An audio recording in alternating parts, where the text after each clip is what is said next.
Atlantis, एक भूली बिसरी दास्तान। जरा सोचो, तुम्हारे हाथ में एक पुराना मटमैला नक्शा है। ये कोई आम नक्शा नहीं, बल्कि एक ऐसे खोए हुए शहर का है जिसके बारे में सदियों से कहानियां कही जा रही हैं। अब इस रहस्यमयी जगह की कहानी कहां से शुरू हुई? नाम का एक यूनानी विचारक था जो करीब 2004 साल पहले एथेंस में रहता था। उसने अपनी किताबों में एक बेहद उन्नत सभ्यता की बात की। सोने से चमकते महल, जटिल नहरें और जबरदस्त नौसेना। यह जगह हरक्यूलिस के स्तंभों के पार, यानी आज के अटलांटिक महासागर में थी। पर फिर अचानक एक दिन ये पूरी सभ्यता समुद्र में समा गई। पर कहानी यहीं खत्म नहीं हुई। लोग इसे बस एक कल्पना मानते थे, मगर 15वीं सदी में जब यूरोपीय खोजी नई जमीनें तलाशने लगे, तो कहीं ना कहीं उम्मीद थी कि अटलांटिस जैसी कोई जगह उन्हें सच में मिल जाएगी। लेकिन असली मोड़ तब आया जब 17वीं और 18वीं सदी में विज्ञान ने रफ्तार पकड़ी।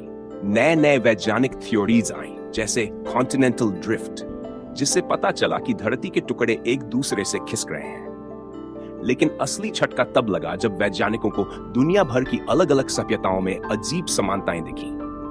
अब देखो, मिस्र और माया सभ्यता, दोनों में पिरामिड थे। उनकी लेखन शैली मिलती जुलती थी, उनकी खेती के तरीके भी एक जैसे थे, लेकिन इनमें सीधा कोई संपर्क नहीं था। तो ये आइडिया आया, क्या कोई एक सभ्यता थी जिसने इन सबको प्रभावित किया? क्या वो अटलांटिस थी? अब 19वीं और 20वीं सदी में लोग अटलांटिस के बारे में गहरी रिसर्च करने लगे। नक्शे बने, किताबें लिखी गई और बड़े बड़े सेमिनार हुए। इन नक्शों में दावा किया गया कि अटलांटिस का असली ठिकाना मालूम हो चुका है। पर यहां एक और दिलचस्प चीज हुई। लोगों के सोचने समझने का तरीका बदल रहा था। लोग पारंपरिक धार्मिक मान्यताओं को छोड़ रहे थे, लेकिन पूरी तरह से विज्ञान की बात भी नहीं मान रहे थे।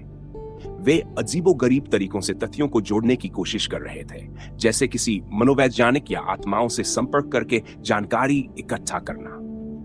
तो कुल मिलाकर अटलांटिस एक ऐसा रहस्य बन गया जिसमें इतिहास, विज्ञान और मान्यताएं सब घुल मिल गए। कोई इसे प्लेटो की कल्पना मानता है, कोई सच में इसकी खोज में लगा है। लेकिन जो भी हो, इस कहानी ने सदियों से लोगों को रोमांचित किया है और शायद आगे भी करती रहेगी।